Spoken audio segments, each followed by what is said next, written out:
अक्सर काफ़ी लोग मुझसे ये कहते हैं कि आप सरकार के विरोध में काफ़ी खबरें करते हो, लेकिन 11 अक्टूबर 2014 को प्रधानमंत्री नरेंद्र मोदी ने इसकी शुरुआत की थी। ये गांव उत्तराखंड के पूर्व मुख्यमंत्री और सांसद तीरथ सिंह रावत द्वारा गोद लिया गया गांव है। क्या गांव की दिशा और दशा बदली है? जो बाकी काम है वैसे 13-13.5 करोड़ के यहाँ पे मिनिमम एक गाय मिली है जी जी। और इसके अलावा जो आपने 3 बकरी वाला बताया वो कितने लोगों को मिली है? मधुमक्खी पालन का भी यहाँ पे 30 पेड़ है। किमसार से उलेला 2.5 किलोमीटर सड़क है, के लिए 2 करोड़ 20 लाख। अच्छा, 2 करोड़। जरा उन पर नजर डालिए कि क्या वहाँ पे भी इतने काम हो रहे हैं, क्योंकि वो हेलीपैड भी बनाने की योजना है। हाँ, वो योजना है। अधिकारी कितना साथ दे पा रहे हैं ग्राम इसको आदर्श ग्राम बनाने के लिए? आप 1996 में पहली बार चुनाव लड़े थे और उत्तर प्रदेश मतलब डिस्ट्रिक्ट की बात करें तो यहाँ से सबसे कम उम्र के थे पूरे उत्तर प्रदेश में। अच्छा, पूरे उत्तर प्रदेश उस समय हम प्रधानमंत्री नरेंद्र मोदी जी द्वारा शुरू की गई सांसद आदर्श ग्राम योजना की हम बात करेंगे। और आज हम पहुंचे हैं यमकेश्वर के मल्ला बनास गांव में। इस गांव के बारे में मैं बता दूं, और जो सांसद आदर्श ग्राम योजना की हमने बात की, 11 अक्टूबर 2014 को प्रधानमंत्री नरेंद्र मोदी ने इसकी शुरुआत की थी। इसके तहत हर सांसद को प्रत्येक वित्तीय वर्ष के लिए गोद लेना था और उसका विकास करना था। आज जिस गांव में आए हैं, ये गांव उत्तराखंड के पूर्व मुख्यमंत्री और सांसद तीरथ सिंह रावत द्वारा गोद लिया गया गांव है। इस गांव का कितना कायाकल्प हुआ गोद लेने के बाद, कितने यहाँ पे विकास हुए, जिस तरीके से एक सांसद आदर्श ग्राम उसको बनाना है, कितना वो आदर्श ग्राम बन पाया है, उस पर चर्चा करने के लिए हमारे साथ ग्राम सभा के ग्राम प्रधान बच्चन सिंह बिष्ट जी हैं। उन्हीं से जान लेते हैं कि सांसद आदर्श ग्राम योजना में चयनित होने के बाद उनका गांव किस ओर गया है, क्या गांव की दिशा और दशा बदली है।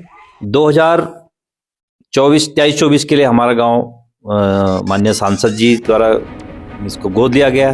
फरवरी 2023 में आपका जिस तरीके से गांव चयनित होता है, तो अब तक अगर मोटा मोटा पहले हम बात कर लेते कि ओवरऑल गांव की जो योजनाएं हैं या जो चल रही हैं या हो चुकी हैं या जो प्रस्तावित है, लगभग कितने का, जो अगर हम बात करें आंकड़ों में, रुपये में, कितने की आपको अब तक योजनाएं मिल चुकी है? लगभग जो वर्तमान में हमारे काम कुछ चल रहे हैं, कुछ खत्म हो गए, कुछ प्रस्तावित हैं जो चल रहे हैं। लगभग 5-6 करोड़ के आसपास तो यहाँ पे काम होने हैं, और जो बाकी काम है वैसे 13-13.5 करोड़ के यहाँ पे योजना प्रस्तावित हुई थी। जो काम हो चुके हैं गाँव में, थोड़ा सा उनके बारे में बताएं कि क्या क्या हुआ। तो जो बड़े काम हुए हैं, छोटे मोटे काम तो काफ़ी हो गए हैं, लेकिन बड़े काम, एक तो पंचायत घर हमारा 20 लाख का यहाँ पे प्रस्तावित था, उस पर वो फाइनल मतलब लगभग 80% काम पूरा हो गया, उसमें फाइनल काम चल रहा है। दूसरा जो है आंगनबाड़ी भवन का था, वो भी पूरा हो गया, उसमें कक्षाएं संचालित हो गई हैं। तीसरा जो है कृषि विभाग से था तारबाड़ का काम, कृषि भूमि की तारवाड़ का, वो भी आधा काम हो गया है, बाकी प्रस्तावित है, इस वित्तीय वर्ष में शुरू हो जाएगा। चौथा जो है हमने पशुपालन विभाग से जो है इस गांव के लिए बकरी यूनिट, गाय यूनिट, मुर्गी चूजा यूनिट मुर्गी पालन के लिए, स्वरोजगार के लिए, और उद्यान विभाग से पॉली हाउस, सब्जी का बीज और तमाम खाद के गड्ढे, ये सारी चीज़ें वो इस साल पूरी हो गई हैं। और उरेडा विभाग से यहाँ पे सोलर लाइटें 10 लग गई हैं, 15 और प्रस्तावित हैं, तो ये अभी तक काम हुए हैं। अच्छा, थोड़ा सा ये बताएं कि जैसे आपने बकरी यूनिट की बात की, मुर्गी पालन की बात की, इसके अलावा आपने गाय की, तो ये कितने कितने यहाँ पे दी गई है? बकरी यूनिट यहाँ पे एक बकरी यूनिट, एक बड़ी यूनिट जो जिसमें 10 बकरियां हैं और एक बकरा है, लगभग वो 70-80 हज़ार की एक योजना है, वो एक परिवार, एक अनुसूचित जाति के परिवार को मिल चुकी है। और कितने लोगों को दी गई है? एक परिवार को, 10 बकरी और एक बकरा। ठीक। और एक परिवार को 3 बकरी और एक बकरा, वो उसको छोटी यूनिट बोलते हैं। उस परिवार ने उतनी समर्थ जताई कि मैं इतना पाल लूंगी। और एक परिवार को गाय, जर्सी गाय, जो लगभग 40-45 हज़ार की गाय है। अच्छा, एक परिवार को, एक परिवार में कितने गिनती में बात करें, कितने? 5 लोग, 5 लोगों को मिनिमम एक गाय मिली है। जी जी। और इसके अलावा जो आपने 3 बकरी वाला बताया, वो कितने लोगों को मिली है? वो भी 4 लोग हैं। 4 लोगों को। और एक आदमी को जो है 10 बकरी, एक और, हाँ, वो भी 5 लोग हैं। वो 5 लोग हैं। जी जी, ठीक है। और इसके अलावा मुर्गी का बताया आपने? मुर्गी हमने यहाँ पे 10 यूनिट मुर्गी दी, उसमें 45 बच्चे निःशुल्क, उसके साथ चारा और उसके साथ जाली, ये चीजें वहाँ पे दी गई हैं, 10 यूनिट समझो। और पॉली हाउस यहाँ पे लगभग 15 इस सांसद जी के गोद लेने के बाद 15 पॉली हाउस जो है और स्वीकृत हुए हैं उसमें। और अभी तक मिले कितने हैं?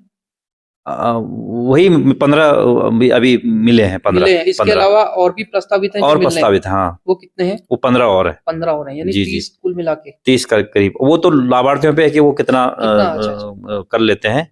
वो सांसद जी ने कहा कि अगर ज्यादा भी 50 तक भी अगर कोई लगाने चाहें तो हम 50 भी किसको कर देंगे। मधुमक्खी पालन का भी यहाँ पे 30 पेटियां निःशुल्क मधुमक्खी की लोगों को दिलाई हैं। ये है कि अधिकारी, जिले के अधिकारी हमारे ग्राम पंचायत में विशेष ध्यान है।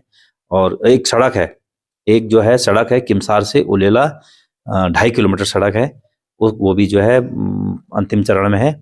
और पेंटिंग के लिए, डामरीकरण पक्कीकरण के लिए कितना बजट है उसका? उसके लिए 2 करोड़ 20 लाख। अच्छा, 2 करोड़ 20 लाख सड़क के लिए? सड़क के लिए। तो एक बड़ी योजना है इस ग्राम पंचायत के लिए, उसमें स्वरोजगार के लिए है।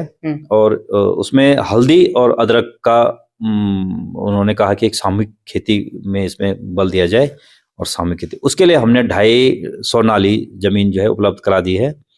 और उसी में से एक पार्ट हमारा गांव है जोगियाना, लगभग 100 नाली वहाँ पे उन ग्राम वासियों ने कहा कि हम इस पे 100 नाली पे सामूहिक अदरक की खेती करेंगे। तो उस पे मुख्य विकास अधिकारी यहाँ पे आई थी अपूर्वा पांडे जी, तो उन्होंने इसका सर्वे करके फाइनल चली गई। तो उसमें वो उसकी पूरी घेरबाड़ करेंगे, 5 हेक्टेयर की यहाँ पे और 2 हेक्टेयर की जोगियाना में, तो उसमें अदरक वगैरह होगा। और 7 हेक्टेयर में इसमें हाँ अदरक हल्दी उगाई जाएगी और उसका बीज वो निःशुल्क देंगे। अच्छा। उसके बाद उन्होंने यहाँ पे कहा था कि हम इसके लिए जो कृषि यंत्र हैं वो भी उपलब्ध कराएंगे काश्तकारों को। तो क्षेत्र हमने उसके लिए लिया अदरक के लिए। उसके लिए सिंचाई विभाग ने पेयजल की भी सिंचाई की भी व्यवस्था की है। उसके लिए 12 लाख का उन्होंने प्राक्कलन शासन को भेज दिया है। सांसद जी के निर्देश पे एक इस गाँव के लिए पेयजल की पंपिंग योजना बनाई गई है, जिससे सोलर सिस्टम से वो पानी गांव में ऊपर लिफ्ट होगा, वहां से गांव को डिस्ट्रीब्यूट किया जाएगा। वो 41 लाख की योजना है। अच्छा, जिस तरीके से देखिए आप लोगों के कई जो वीडियो देख रहे हैं उनके गांव को भी किसी न किसी सांसद ने गोद लिया होगा, या आसपास के गांव के जो होंगे, जरा उन पर नजर डालिए कि क्या वहां पे भी इतने काम हो रहे हैं। क्योंकि जिस तरीके से प्रधान जी ने बताया कि 5 से 6 करोड़ के काम कुछ जारी हैं, कुछ स्वीकृत है, यानी टोटल मिला के 5 से 6 करोड़ का काम यहाँ पे होना है। 5 होम स्टे के लिए उन्होंने स्वीकृति दी है कि 5 होम स्टे आप लोग यहाँ पे बनाएं रोजगार के लिए। दूसरा एक हेलीपैड, तो हेलीपैड के लिए भी माननीय सांसद जी ने कहा था कि आप जमीन उपलब्ध कराइए, हम इस पूरे क्षेत्र के लिए हेलीपैड की व्यवस्था करेंगे। अच्छा, वो हेलीपैड भी बनाने की योजना है? हाँ, वो योजना है। उसके लिए अभी उन्होंने वो जमीन पे डिपेंड है कि जमीन अभी उपलब्ध हो नहीं पाई है। अधिकारी कितना साथ दे पा रहे हैं ग्राम इसको आदर्श ग्राम बनाने के लिए? और अधिकारी वर्तमान में हमारे तमाम अधिकारी सहयोग कर रहे हैं। ऐसा नहीं है कि अधिकारी वो कर रहे हैं, अधिकारी पूरे सभी विभागों के अधिकारी सहयोग कर रहे हैं। प्रधान जी के बारे में बता दूं आपको कि आप 1906 में पहली बार चुनाव लड़े थे और उत्तर प्रदेश पौड़ी विधानसभा से अगर बात करें, हाँ, तो आप मतलब डिस्ट्रिक्ट की बात करें तो यहाँ से सबसे कम उम्र के थे पूरे उत्तर प्रदेश में। अच्छा, पूरे उत्तर प्रदेश उस समय हम उत्तराखंड तो बाद में अलग हुआ 96 में, 96 में उत्तर प्रदेश में हम लोग थे। तो उस समय पूरे उत्तर प्रदेश में, उस समय मैं 21 साल का था और मैं यहाँ पे ग्राम प्रधान निर्वाचित हो गया था। तो मुझे उत्तर प्रदेश सरकार, उस समय तत्कालीन सरकार ने मुझे एक प्रशस्ति पत्र प्रदान किया था, सबसे कम उम्र के प्रधान के रूप में।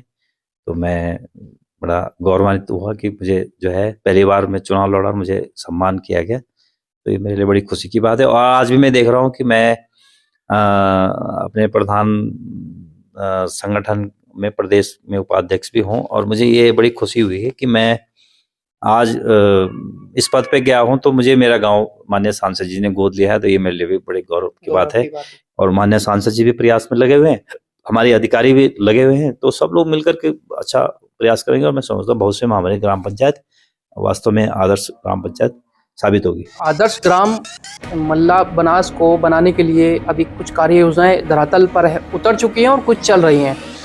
अक्सर काफ़ी लोग मुझसे ये कहते हैं कि आप सरकार के विरोध में काफ़ी खबरें करते हो, लेकिन ऐसा नहीं है। जो सही होगा उसको भी दिखाएंगे, जहाँ गलत होगा तो वहाँ दिखाना हमारा फर्ज है। फिलहाल बने रहिए नवक्रांति न्यूज़ के साथ और हमारे पेज को फॉलो कीजिए।